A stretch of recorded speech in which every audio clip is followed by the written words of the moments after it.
Welcome to PNW Prop Stars, the only Seahawks-only gambling show in the multiverse. I'm your host, Clinton Bonner. Come out and find me on Twitter, @ClintonBon. I am joined, of course, by the Rainmaker from Montana, Mr. Adam Ember, top left. Adam, we are a few days removed from this lousy loss to San Francisco, our biggest rivals. However, a couple days later, how you feeling, buddy? Where are you mentally as we're now kind of easing and checking into this hopefully glorious off season? How are you doing? Well, overall, I'm good, man. But I'm still mad at the atmospheric river that wasn't. Like, I'll never trust a river in a sky ever again. That screwed me on everything.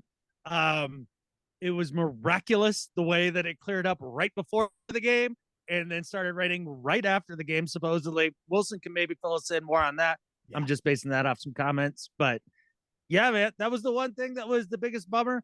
Otherwise, yeah, the game probably turned out exactly as it should have. And this season turned out a hell of a lot better than it should have, according to everybody else, of course. And yeah, I'm thrilled, man. Doing some draft research. It's going to be awesome. It's going to be a great year coming up. I agree. And so Wilson, you shared with us last week on PNW Prop Stars that you were in the stadium. You were going there. We recorded last Friday. You were going there Saturday. So take us through the experience a little bit. How was it? And I think, the thing I'm most interested in knowing is, like, what was the feeling like in that stadium when DK breaks away on that 50-yarder? Like, what were you feeling? What were you seeing from your seat neighbors who are probably wearing red? What were the vibes when that was going down? Well, I got to say, I was pretty surprised. I've been to 2 Seahawks games before in the regular season at Levi's, and you usually get a pretty good mix of, it's maybe 20% Seahawks fans, 15% Seahawks fans, but a lot of people are either moved here from Seattle or used to live here and will come back from Seattle for the games. Obviously 2 of the closest teams on the West Coast. So you get a pretty good mix. This game was different. There were maybe 5% Seahawks fans at best. It was a pretty red and gold stadium. And so, as you can guess, it was quiet. It was dead quiet at halftime. I mean, the beginning of the game, they got up 10-0. We didn't move the ball on the first 2 drives at all. Didn't get a first down. And I was there with my dad, and my brothers are looking at each other like, we might want to get out of here at halftime. Like, we might not want to be around for the second half of this game. And then that turned out to be true, by the way. Yeah. So yeah, we ended up leaving, midway through the fourth quarter anyways.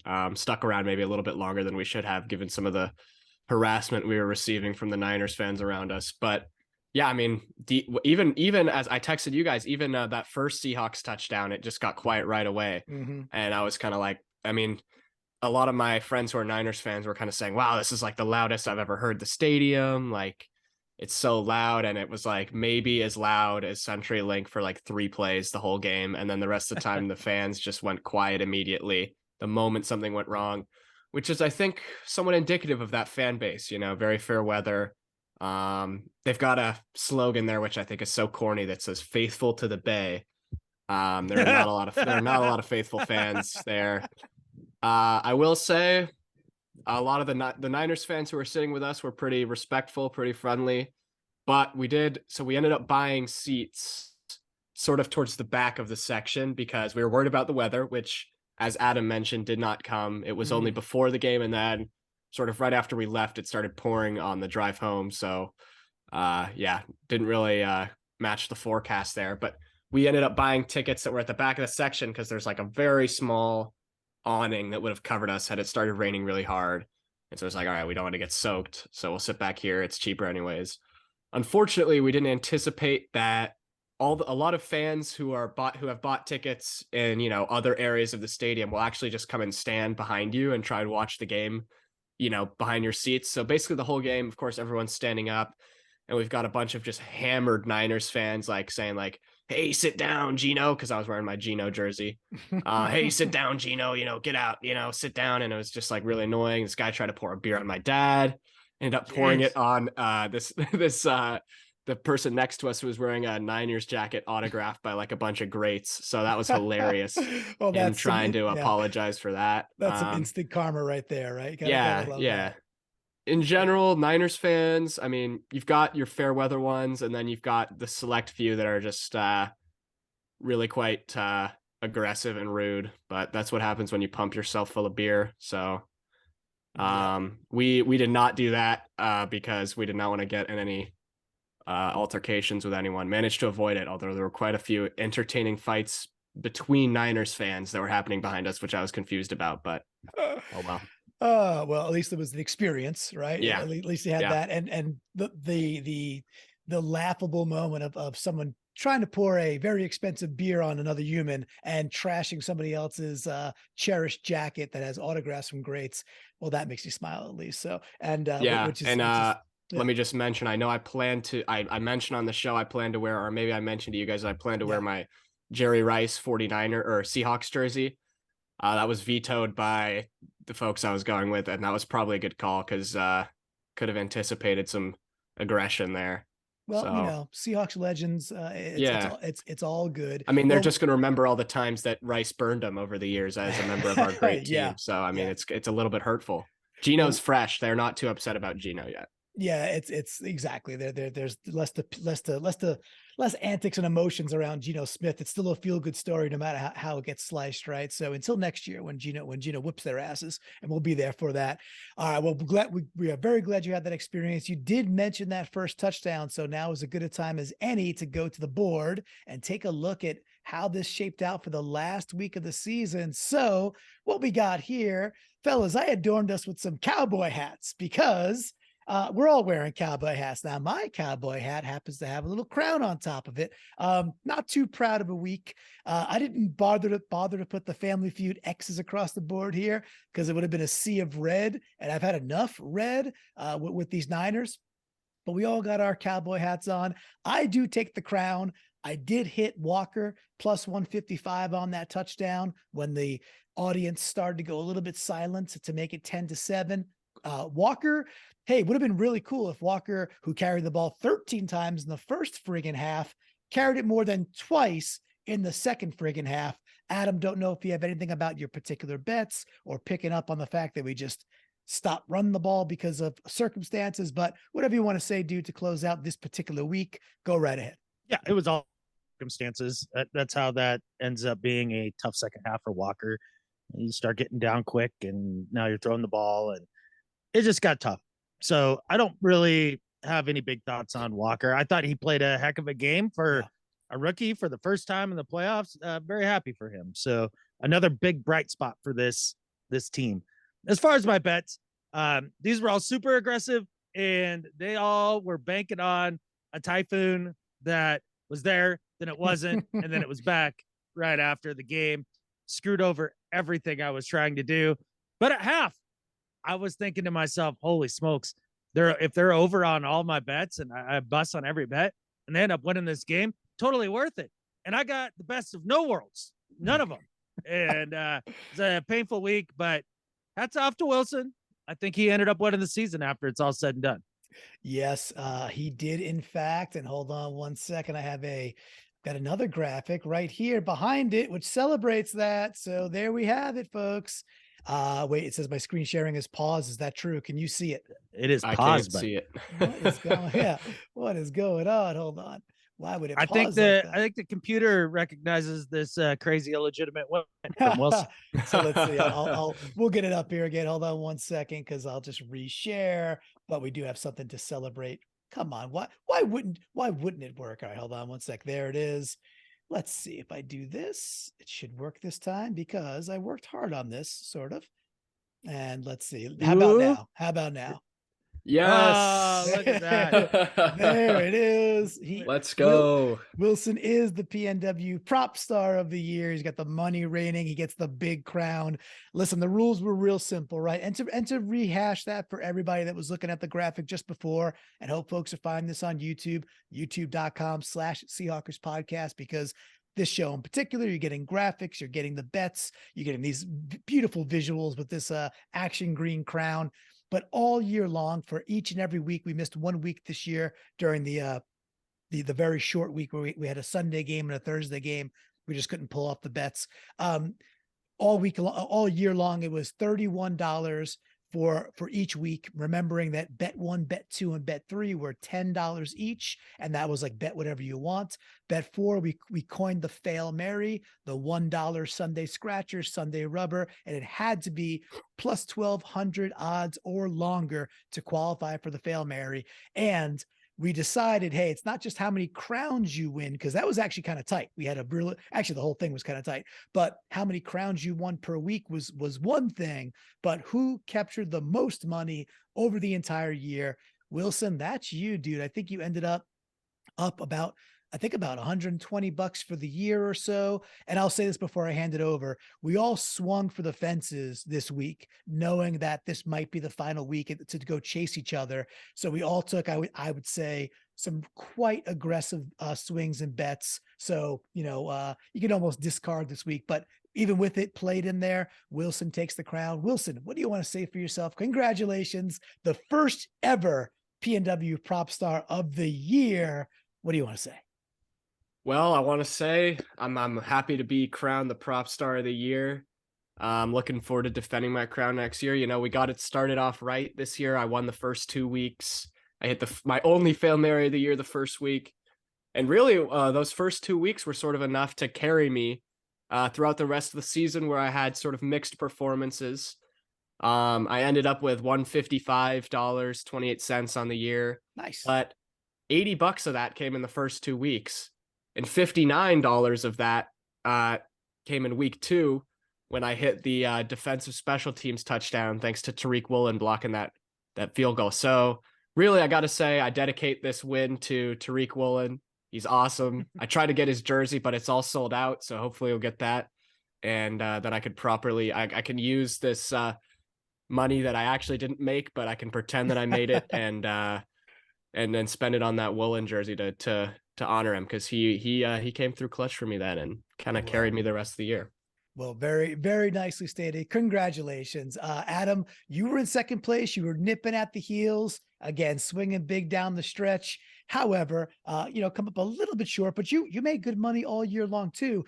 Was there a kind of a pattern or, a groove that you got into that you kind of, what did you learn this year to kind of, as you were manipulating your bets and kind of figuring out, ooh, I like these kinds of bets. These seem to win for me. Anything you're taking away from like lessons learned getting through this for our first year? Yeah, this was a really interesting year for me that way. I've never done anything like this whatsoever. So it was fun to get consistent going down the stretch and, kind of going 2 for 3 most weeks and having the most wins, the most, week in, week out than anybody else. That's what I won at. That's what I was the best at. That's what I'm the champion of. I just want to, give myself that crown while I have the chance here. But, there was a few things that I really did think were kind of money for me this year. A lot of the kicker props were, those were like just gimmies, like just Matt Gay, 2 or more field goals in a game. And it's like, that's a lock. Just those, a lot of the rushing yards against Seattle, those seemed like easy bets. You guys really locked in on the tight ends against the Seahawks. And I think the one thing that I really realized over the course of the season is that if you genuinely know your team and you're not full of crap about it and you're realistic about it, you actually have a decent advantage when you go and bet on things regarding your own team. I really do believe that. It proved itself to me this year through 18 weeks, and I'm looking forward to next year. I'm fired up. I think I'm going to do even better going down the stretch. And that's one of the things. Wilson got off to a quick start. I struggled a little bit more early because I have a hard time knowing exactly what the team is until like 4 or 5 weeks in. Once we got there, then, got a little better feel for it. So took me a minute, but I got there. It was fun. I learned a lot with you guys.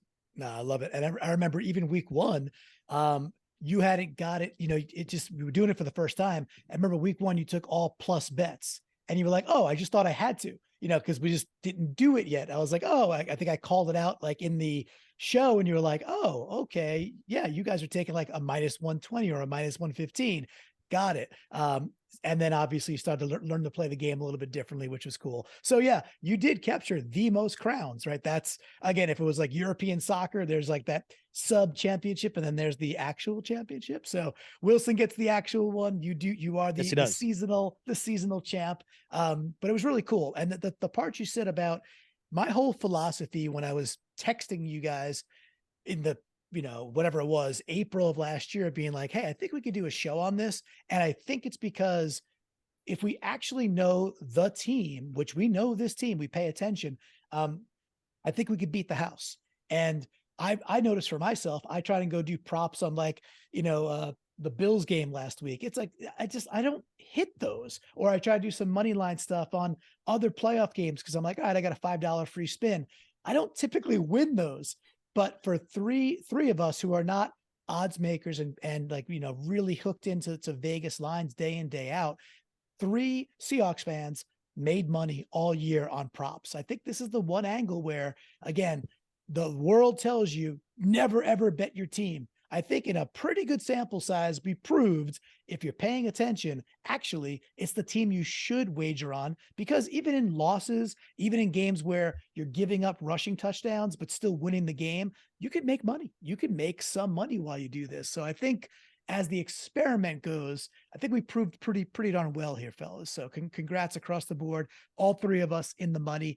Wilson, anything about your, what you learned? Obviously, like you said, you got a little lucky in the beginning, or found, Tariq Woolen, but your undulations are what worked for you versus, what might you change next year now you got to protect that crowd. Now you got a target on your back, son. We'll be coming for you. Anything you're taking out of this first year that you learned? Well, I think something I picked up on, I know we joke about it a little bit, was actually just the value in, if you knowing your team and taking longer odds bets. It worked out for me some weeks. It didn't work out other weeks. But basically, I sorted this on our spreadsheet with a lot of stats, sort of about how the year went.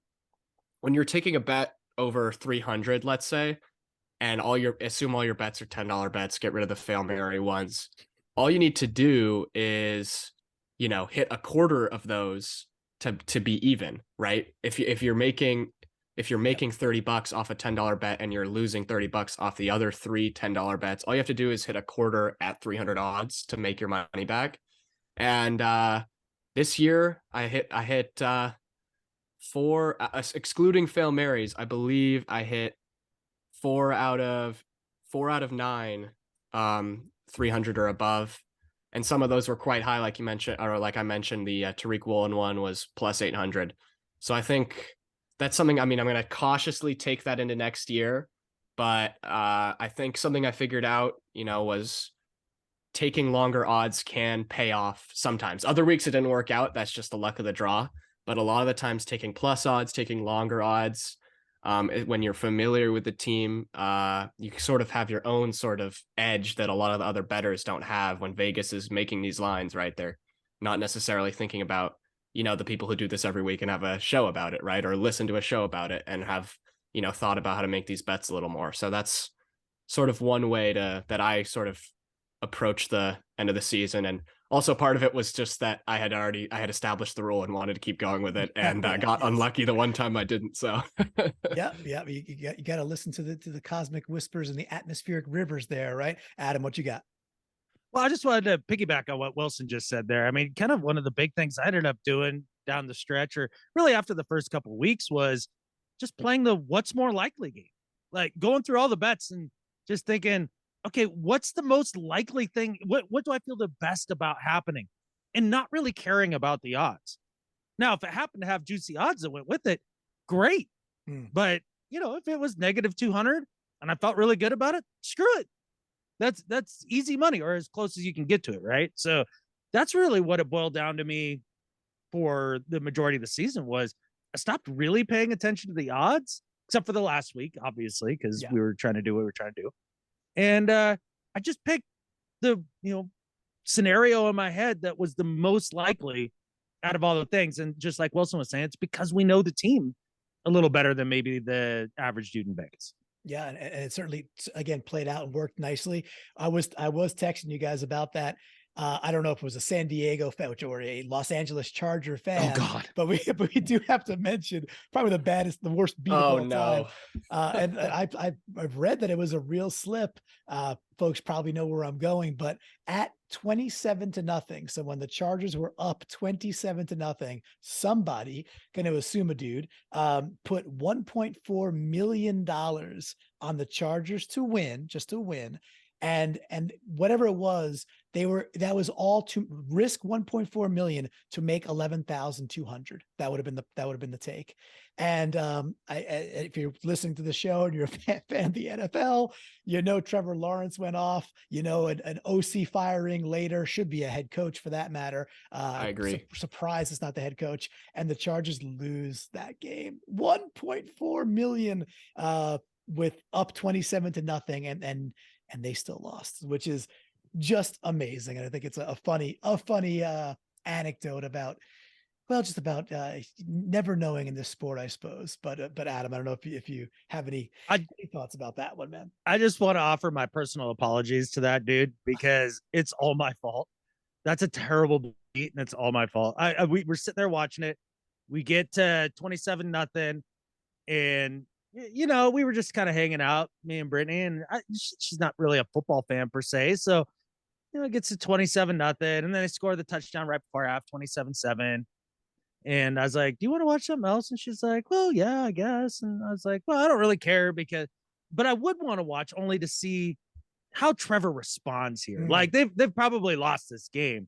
I just want to see what he has for, kind of steel in his spine. Like, what does he do after throwing 4 picks? Does he bounce back and, get competitive, or do they just roll over? Apparently that's what caused them to win. And so we turned the TV off. I could not believe it the next day when I saw the Chargers gack that one up, and that poor guy, 1.4 mil. Ouch. Yeah, it's a hilarious and funny in that way, bad beat. But for us, I think we had an excellent first season. I know we've already talked about, we want to do this for season 2. We want to do it better. We want to find ways to involve more people in the Discord who are in the flock. So if you're a listener of Seahawkers podcast, any of the shows that come out, getintheflock.com. There was just for $3 a month, we got the Discord rocking, and there was the PNW Prop Stars channel where folks were putting in their bets every single week and kind of playing along. And that was a ton of fun. So I think one of the things we've all kind of committed to next year is sitting down and figuring out how do we get the flock more involved on a weekly basis, whether it's a highlight, like calling out like a flock who's going to be the crown winner with their own side bets, and figuring that out, but really thinking through, how do we make this more of a play along? So it's not just the 3 of us, but we expand the aperture, open the aperture for a lot more of the flockers to lay the lumber and play along in some way. So don't know if there's any live thoughts, Wilson, on that, or you're just excited to, put the thinking, you got the crown on, maybe the thinking cap on now as well, to think, how do we get people involved? That's fun. And I will say, has to be easy to track. Right? We can't give ourselves all this crazy homework. We're busy fellas, but an easy way for us to track it, but still get more folks involved, because it seemed to me that there was a core group who liked it. And then like week after week after week after week, there was more people following the show, which is really cool to see. So Wilson, you're a bright kid. You go to Princeton. Any ideas on the spot? Well, I think it would be cool to, pick out a bet every week that, either hits some really long odds or that we really liked. I also know that a lot of the people in the flock are not from the US and are using, Bet365 or betting websites from other places. So I think, putting a spotlight on some of those sort of more outrageous bets that they're able to get over there that maybe DraftKings doesn't want to make available to us would be cool too. But I also think that we might need to recoup some of the shame we hurled on Brandon last week and let him, throw in some of his bets as well, at least so we can shout him out every once in a while. I feel bad we kind of burned him about losing that $12 when he subbed. I don't feel bad at all. Although on the main podcast this week, we're going to cover a bet that he's making this week to try to redeem his Hakara, because he deserved everything he had coming to him after all those hedge bets against his own team. Screw him. I feel zero bad. Hey, bro, you can't break the #1 rule of PNW Prop Stars. Right. Exactly. Yep. Exactly. Well, it was a ton of fun. We started this in the preseason. Again, we concocted this idea and we're like, we are going to go out there and be the only Seahawks only gambling show. We think in the multiverse. Like, I'm pretty darn sure on in this particular timeline. I don't see anybody else doing it. It's a ton of fun. We look forward to growing this next year. And, comments, ideas on how to improve the show, segments you might want to see. We're all ears. We got a long off season and we're committed to making the show that much more fun, that much better. So happy to do that with help from the flock and see what, what y'all think and what can we do to progress this show. And, just generally, what'd you think? What'd you think of, checking this show out? Did it become ritualistic for you? Did you check in every now and again? Where would you put it on the barometer of the Seahawkers pod? 5 shows we got rocking for you. We'd love to get all that feedback. And I think really the biggest thing that we can do with our collective Hawkera as we finish off this season and look into next season is figure out a way for the 49ers to lose. I don't care how. It doesn't matter how. They can't win. they cannot win. Not with Brock friggin' Purdy back there, who when the ball was a little bit slippery, couldn't throw a ball more than 10 friggin' yards downfield. Brock Purdy needs to go down, and they need to go down hard. Take all those Micah Parsons bets, folks. Just that's how we do it. Got to get him over 3.5 sacks. Love that. Adam, do you think the Cowboys do it? What do you think? Do the 49ers advance? Do the Cowboys get to them? Any guts? Boy, it's interesting because in a lot of ways, these teams are a little bit of a mirror image of one another, both built on their defenses. They both need to run the ball effectively to really play well. Their quarterback needs to have the run game work well for them to play well. I think at this point in his career, Dak is a slightly better quarterback, but I think the Niners defense is a slightly better unit than the Cowboys. Now, that's not to say that the Cowboys aren't great. There is a world in where Turd Ferguson does not get to celebrate or does celebrate a Cowboys victory, because that pass rush from the Cowboys is real. Micah Parsons is for real. And the Seahawks didn't have the defense to take advantage of him early in the playoff game that we just had against them. The Cowboys do. If they can just rattle them early, it might be curtains for the 49ers. Very nice. And folks, I think with that, there's only one thing left to say. Go Hawks. Go Hawks. Go Hawks.